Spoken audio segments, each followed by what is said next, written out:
Everyone, this is Priyanka. Welcome back to my next video.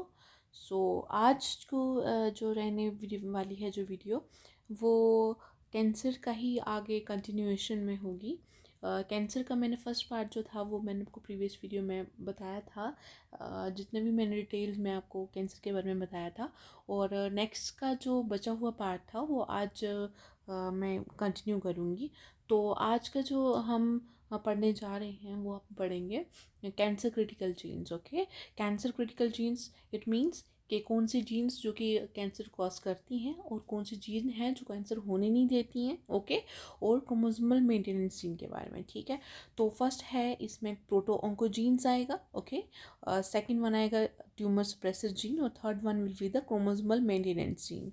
तो proto oncogenes में क्या होता है, प्रोटो ऑन्कोजीन मतलब प्रोटो, अभी ये जो प्रोटो ऑन्कोजीन है ये नॉर्मल जीन्स होती हैं, लेकिन इनमें क्या होता है जब म्यूटेशन होती है और ओवर एक्सप्रेशन की वजह से ये प्रोटो ऑन्कोजीन्स ऑन्कोजीन में कन्वर्ट हो जाती हैं जो कि कैंसर कॉज करती हैं। तो प्रोटो ऑन्कोजीन्स जो हैं इनमें क्या होता है, सेल डिवीज़न ज़्यादा होती है, बढ़ती जाती है और सेल सर्वाइवल भी बढ़ता है जो कि आगे कैंसर की वजह का बनता है। ठीक है, उसके बाद ट्यूमर सप्रेसर जीन्स हैं, इसमें क्या है सेल डिवीज़न कम होता है और एपोप्टोसिस ज़्यादा होता है। ठीक है, तो ये ट्यूमर नहीं होने देती, इसलिए हम इनको ट्यूमर सप्रेसर जीन्स कहते हैं। और थर्ड वन जो रहता है वो रहता है क्रोमोसोमल मेंटेनेंस जीन। इसमें जितने भी आपके जो रिपेयर डीएनए एरर्स जो हैं, ठीक है, वो सारे वाली जीन्स आती हैं जो कि डीएनए एरर को रिपेयर करती हैं। ठीक है, तो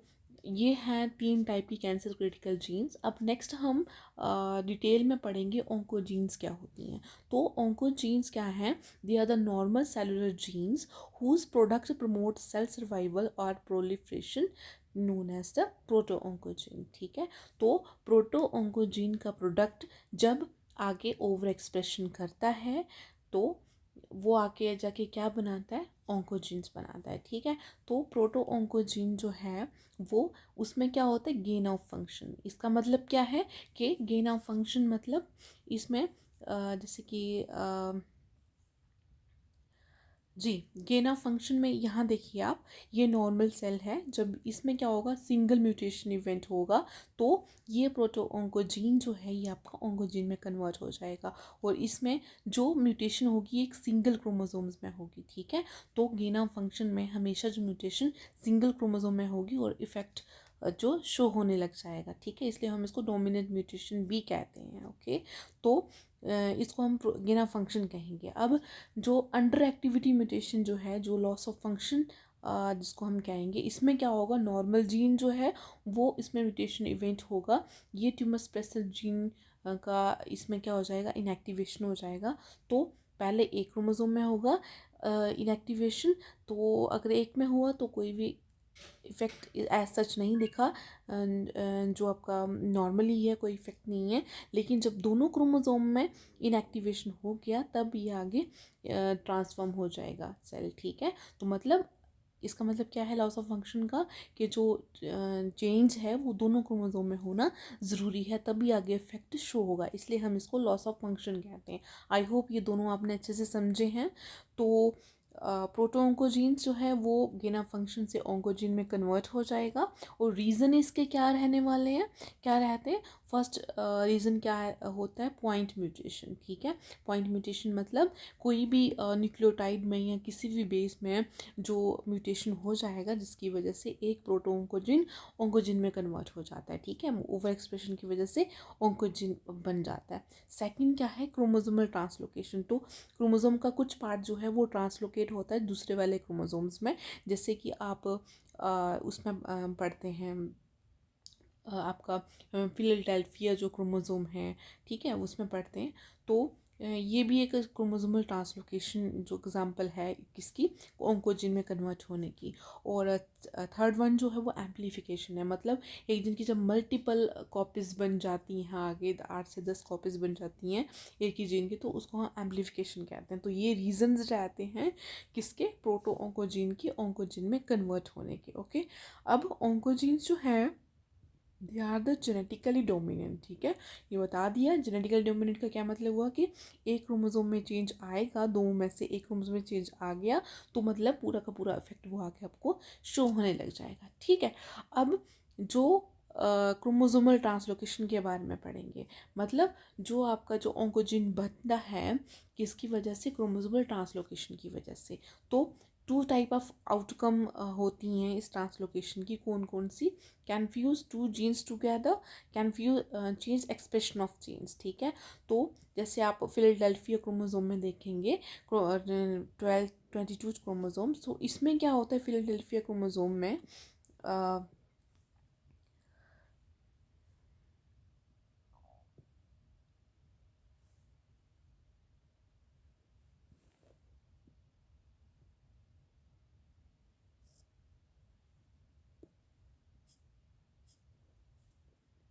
हाँ जी, फिलाडेल्फिया क्रोमोसोम में क्या होगा, ठीक है, जैसे ये जो जीन है आपकी, ओके, इसको मैं अलग अलग पार्ट में करती हूँ।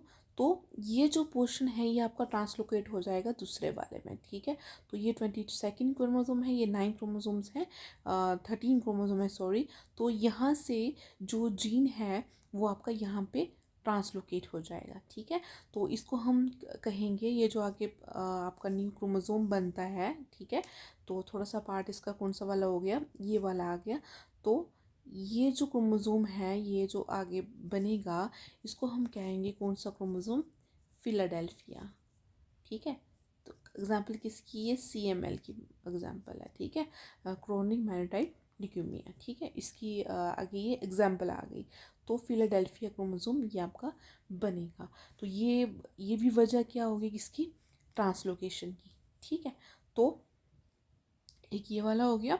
ये जीन ट्रांसफ़र कौन सा होता है, ABL जीन, मतलब ट्रांसलोकेट कौन सा होगा यहाँ से यहाँ, ABL जीन होगा, ध्यान रखना है ये वाला जीन। ओके, अब दूसरे वाला जो है can change expression of genes, इसमें क्या होता है, सेगमेंट ब्रेक होगा एक एंड से और दूसरे वाले एंड पे जाके बाइंड हो जाएगा। तो इसमें क्या होगा कि एक्सप्रेशन चेंज हो जाता है, मतलब या तो जीन का एक्सप्रेशन ज़्यादा हो जाएगा या एक्सप्रेशन ख़त्म हो जाएगा। ये एग्जांपल है आपकी बुर्किड लिम्फोमा की। ठीक है, तो इसमें भी क्या होता है, सेम जो क्रोमोसोम है ये वाला चला जाएगा यहाँ पे, और कौन सा जीन जाती है, दैट इज़ द MYC। ये किसकी एग्जांपल है, बुर्किड लिम्फोमा। ठीक है, तो बुर्किड लिम्फोमा और ये वाला जो है आपका फिलाडेल्फिया वाला, ये दो एग्जांपल हैं किसकी, ट्रांसलोकेशन की, क्रोमोसोमल ट्रांसलोकेशन की, जो कि आगे ओंकोजीन आपकी बनाएंगी। ठीक है, अब ओंकोजीन इनकोडेड प्रोटीन्स कौन कौन सी होती हैं, तो बहुत सारी ओंकोजीन इनकोडेड प्रोटीन्स जो होती हैं वो फिट हो जाती हैं एक अलग अलग कैटेगरीज में। ठीक है, तो जैसे कि मतलब सिग्नल पाथवे हैं, जैसे कुछ जो होती हैं वो ग्रोथ फैक्टर्स रिसेप्टर होते हैं, जैसे कि ERB1, ERB2 ये वाले। ठीक है, कुछ जो होती हैं वो हमारी GTP बाइंडिंग प्रोटीन होती हैं, जैसे कि रास है, ये सारे के सारे ओंकोजीन्स हैं, याद रखने हैं आपने। ठीक है, अब कुछ जो होते हैं वो नॉन रिसेप्टर प्रोटीन काइनेज होती हैं, PKC आ गया, PKB आ गया। कुछ ट्रांसक्रिप्शन फैक्टर्स होते हैं, ठीक है, कुछ सेल साइकिल रेगुलेटर्स होते हैं, जैसे कि E2F है, MDM2 है, और कुछ एपोप्टोसिस रेगुलेटर्स हैं, BCL2 BCLW। ठीक है, तो ये सारे के सारे क्या हो गए आपके ओंकोजीन्स। ठीक है, ओवर एक्सप्रेस्ड प्रोटो ओंकोजीन्स जो कि ओंकोजीन बनाते हैं, जिनको हम जो कि कैंसर सेल बनाने में आगे मतलब मदद करते हैं। ठीक है, तो ये था ओंकोजीन के बारे में। ठीक है, ओंकोजीन्स के आगे और भी बहुत सारी एग्जांपल्स हैं। आप प्लीज़, अगर आपको भी एक वो है कि आप नेट से और ज़्यादा से ज़्यादा सर्च करिएगा प्रोटोंकोजीन की और कौन कौन सी हैं। ठीक है, तो क्रोमोसोमल ट्रांसलोकेशन जो थी वो हमने डिटेल में आपको करवा दिया। अब रास जो है, RAS ये वाला, ये आपका जैसे वो ट्रांसलोकेशन की वजह से होते हैं, कौन कौन से, ABL जीन और MYC जीन। ये जो RAS है ये आपका पॉइंट म्यूटेशन की वजह से होता है, ये भी आपको याद रखना है। ठीक है, ये पॉइंट म्यूटेशन की वजह से होता है। ओके, तो ये था आपका ऑन्कोजीन्स के बारे में। जितना भी मैंने करवाया है, मैंने मैक्सिमम कोशिश करी है मैक्सिमम कवर करने की। गेन ऑफ फंक्शन क्या होता है, लॉस ऑफ फंक्शन क्या होता है, प्रोटोन्कोजिन क्या होता है, वोन्कोजिन में कैसे कन्वर्ट होता है, डोमिनेंट होता है या रिसेसिव होता है, हर एक जो पॉइंट है मैंने एक्सप्लेन करने की कोशिश करी है। आई होप आपको अच्छे से समझ आया है। तो नेक्स्ट वीडियो में प्लीज़ एंड तक बना के रखिएगा मेरे साथ, तो सो दैट मैं मतलब ज़्यादा से ज़्यादा आपको अच्छे से अच्छे तरीके से आगे एक्सप्लेन कर सकूं। आई होप आपको मैंने जो पढ़ाया वो समझ आया होगा। So please show some interest. Thank you so much.